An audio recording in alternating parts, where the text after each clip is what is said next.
Childhood cancer is a very rare form of cancer. Globally, it represents about 0.5 to 4.6% of all cancer cases.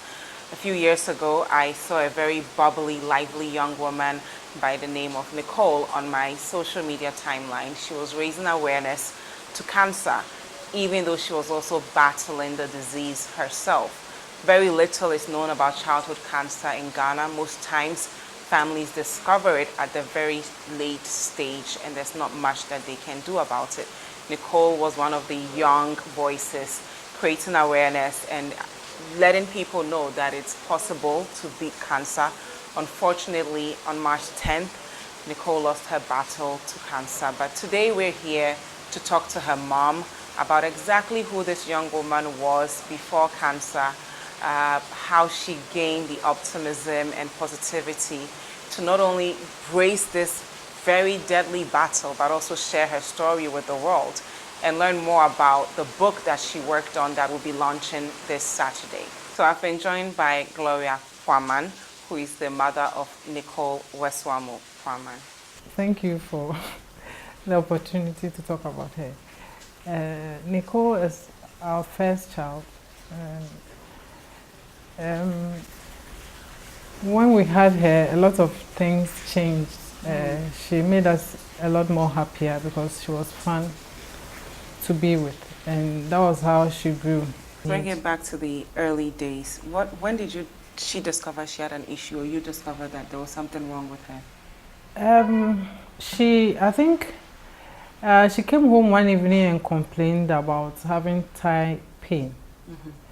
As I said earlier, she was very active. She even played handball for her school. So I thought that it was one of those things that she fell or something. So my initial immediate was to just massage it. Yeah. So I massaged it for her, thinking How old that was she? She was then 11. Okay. Thinking that it was immediately after her 11th birthday. Okay. So somewhere, she is a November born, so somewhere in December, January, that was when it started. So I massaged it thinking the next day it would be okay. But 3 days after, she kept complaining. So for a week, I kept massaging and nothing was happening. So I thought we needed to see a doctor. So we saw a doctor, and then we were told it was an infection. So for about 3 months, we treated infection. But wow. I felt, at a point, I felt that no, it's not an infection, because I kept reading around infections of the bone. It doesn't take long. And then they said, oh, it takes about 3-4 weeks, then it's done. They just kept increasing the antibiotic. Wow. So I just decided to, and at a point, they didn't want to refer us to Even though they were treating the wrong thing. When I felt that it was wrong, like they didn't believe it. I said no, I was not comfortable. I wanted to go to Kolebu, but the doctor said unless if they can't do it, then they will send it to Kolebu. But till then, they won't. So we walked into Kolebu one morning, after talking to my sister-in-law, who is a nurse. So she said we should go to the accident unit. They have a orthopedic place, so we should go there and ask of a nurse, Shola. And that was where the whole thing. So we went there, we carried our, what do you call it? The X-ray. Okay, I carried our X-rays, and then we were very fortunate. When we got there, we met Shola. Then Shola said they just had surgery, so most of the doctors were in. So we walked in, and then we gave them the X-ray. Immediately they saw the X-ray, they said it was bone cancer. So immediately we needed about 3,000 cedis. So even then, we were still hoping and praying that it will not be cancerous. Yeah. But we had the biopsy, and then it came out that it was. And that in Ghana, we can't do the limb salvage surgery. That's Why? To save the limb, because we don't have a PET scan. And they gave us idea of where else to get treatments. So they mentioned US, UK, and then South Africa. It was terrible, but then I think we held on to each other for strength. Was there a point where you were very angry, like just angry that of all the people in the world, why did it have to be Nicole? Up to today, there are days I asked that, why did it have to be her? Why did it have to be her? She was just such a warm person. She was the type that could give her everything, her food, her drink, to somebody that needed it. And then she was loved by a lot of kids. Even today, up to today, when I go to her former school, the kids run around me and then they are like Nicole's mom, because that was because of the relationship she had with them. How important is it for parents of children battling with cancer to stay positive? The kids look at us. Even when, after her demise, the rest of the siblings, anytime I sit down quietly, you see that everybody is moody. Yeah. So children are affected by how we look and what we put across to them. So it's very important, no matter what the situation is, I think we need to live in the moment. We need to be happy that at that point, whatever it is you are going through, you are alive and your child is with you. So whatever you need to do with him, you have to do it. Were you worried that she was sharing too much of her life with others? I was not worried. I was just happy she's happy, because if you see the excitement with which she was doing that, some of them, oh, I want to take your phone number and then she's very excited. She'll write it. When she comes, I'm a celebrity, man. Everybody's taking my number. And when I come, they said, this is baby Nicole. So I was happy. She was also happy. When we came back, we spent 8 months initially. We came, she was better. We did Thanksgiving service. We did all that. Then in April, after the March, I think April, then she started coughing. Wow. Then she would sneeze at every smell. So we were doing our normal checks. We were to do 3 months check. Wow. So we did it, and then there was a lung nodule, like a dot in the lungs. So that one they said we need to do further investigation. So again, when we asked, they said we had to go back to India because... Wow. So you went to Kolebu again to check? We had to go back to India because the lungs, they said we had to go back, so we had to go. And at this point, I'm assuming you've run out of the initial money. I have no idea. We had loans to pay, but then we still had to go back. So we had to go back. And we thought that the way they said it is a dot in the lungs. Nothing crazy. It's not like the first one when you said it was there was a swelling on the thigh. But this one, she was also fine. She didn't look sick. Yeah. So we went back. We went back to India. Then we checked and they said, even for the 3 weeks that we waited, something that was 0.4 had grown to be 0.7 millimeters or 0.8. Wow. So it means that as time was going, it was growing. Wow. So immediately we had to do surgery. Wow. So they had to remove the lung nodule. Wow. And then they had to check whether it was cancerous or not. We were not fortunate. It was cancerous. Wow. So we had to do chemo. Again? So we had to stay for 6 months again. How was that like? I would say it's like we were experienced. It's like you're coming back to this again. So we had to go through it. We tried our best not to be negative. We just tried our best. What happened in early March that led to her unfortunately? So I think I was going to, it was actually in February. I think every first week in the month, you normally visit them in school. Okay. Most of the time is my husband that goes to see her. But in February, I said, oh, since she started, I've not been to the school. So I wanted to go. So I went with her siblings. So she gave me the list of things she wanted. I think it was a week to Valentine's Day. So she gave me, she said she wanted a pack of chocolates for her classmates. She's the class prefect. Oh. And then she wanted banku and tilapia and all that. So we took it. But when we got there, she was not well. But I spoke to her the day before and I asked her, because she sounded like she had been coughing. I asked her, what's wrong? She said she had a cough, but she went to see the nurse in school, so she's fine. But when I saw her, I knew she was not well. So immediately I told her we have to go home.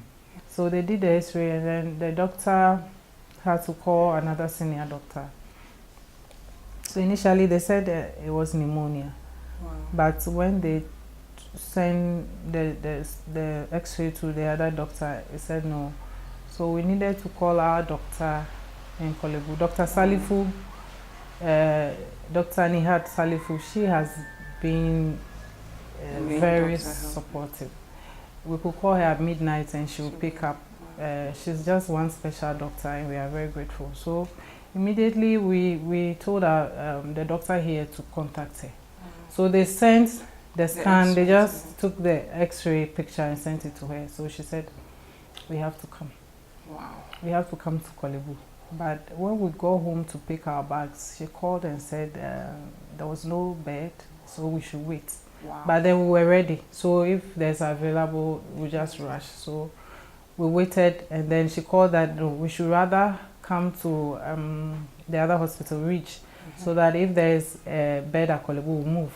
Because we needed to be in the hospital. So immediately our heart started pumping again. You gotta do this again. So fortunately on our way, Kolebu had bed, so we went there and then they pushed the tube. Immediately when we got there, she panicked. Wow. She couldn't breathe, so they just put a syringe at her back and then they drew a bit of water. Like they said the way it is, they needed to do a minor surgery and put the pump at the back. And then the water was not coming. Wow. So the thing was at the back, she was in pain and nothing was happening. So then they had to do another. But when they finally did the scan, they said that the tumor had come back. Wow. In her lungs. And then this time it had taken half of the lung. So they said they can't do anything about it. We were told that we'll just have to wait. Wow. We just have to wait for her to pass. Wow. So I became like her nurse. Her drugs, I had to administer it. When she can't breathe and then I need to turn her in a certain way, the doctors, our doctor would tell us. So that was what was going on. She couldn't eat, she couldn't breathe. When the siblings come from school and then they are excited, Nicole, this is what happened, and she even wants to smile. We'll all cry. She will cough and cough and cough and everybody will be in tears. So when they come, at a point when they come, everybody will just come and lie down. She will lie on the bed, we'll all lie on the floor around her, just to spend time with her. So I was outside with my sister Isabella. Then she was having Akiwe. She's just a baby. Then Akiwe started waving her hands. So she just started hitting her. That what is the meaning of that? So immediately we all got up because it was strange. So we all got up and then I went in. When I went in, they said I shouldn't come in. And I said, I just left here, so why should they said, oh, the doctor is checking something. I said, no. I said, no, I have to come in. They said, no, the doctor is checking something. So they just closed the door. So I stood there and then... When your brothers were inside? When I came out, when I came back in, they said, wow. So I sat there. I didn't go. Because, you know, her, out of the struggles, she got swollen. Wow. Her face got swollen. So when she slept, when I came in, the swelling had gone. So in my mind, I said, no, this can't be hair dead. This is rather hair healed. Yes, not just healing, but healed. I was like, this is it. So when they said she's there, I said no.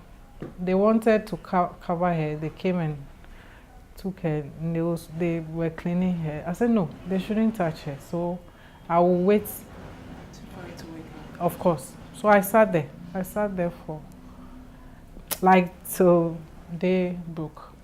Wow. But they said they have to go because she shouldn't be there till 6 a.m. or something. So I waited, but she didn't wake up. So that was when I realized that I had to let go. So I did. So I just had to let go. And immediately what came to mind was to stop the foundation. Why? Because I felt that if Nicole has done all this and then she had to die, then what was the essence? The book that you're launching on Saturday. And so during the course of the treatment, Nicole started writing the book. She planned to launch it during her first vacation after secondary school, like her first year. That was planned for September. But we lost her in March, so she could not launch the book, though she had plans for. She's the type that just gives me instructions when it comes to the foundation. She knew what she wanted. A lot of people don't know about childhood cancers. Like myself, I had to fall in before I realized it. So we do talk about it. She initiated that by going to the schools around here to talk about it. And then we had the opportunity to talk about it at Corpus Christi. So when you are told that that's the end, what do? There should be somebody to take you through it. There should be somebody to give you that moral support as a mother or as a father or as a parent who has a child that is terminal. There is nothing like that. So that is what the foundation is about. And the book launch we are having is to raise funds to support all these objectives. Parents that have gone through this have reached us through the foundation. I have direct contact with those parents. Some I had to visit when their children were terminal. Some contacted us through the foundation. Others had to call on behalf of people they had met at the hospital who don't have access to social media and all that. So I have personally met those people.